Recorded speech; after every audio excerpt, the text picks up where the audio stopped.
আজ আমি আপনাদেরকে জানাতে চলেছি যে এই যে আধার কার্ডে যে ডকুমেন্ট আপডেট করতে হচ্ছে সেটা আপলোড করার পর আধার কার্ড আপডেট হতে কতদিন টাইম লাগে সেই বিষয় নিয়েই আজ আমি আপনাদেরকে জানাতে এসেছি।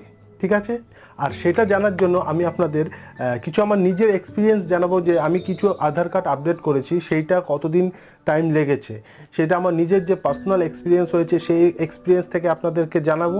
জানার জন্য আমার ভিডিওটা দেখতে থাকুন। ঠিক আছে, তো আমি কিছু আধার কার্ড আপডেট করেছিলাম, সেটার মধ্যে এই সাইডে দেখুন এই একটা আমি আপডেট করেছিলাম, এইটা আমি 2 তারিখে আমি ডকুমেন্ট আপলোড করেছিলাম।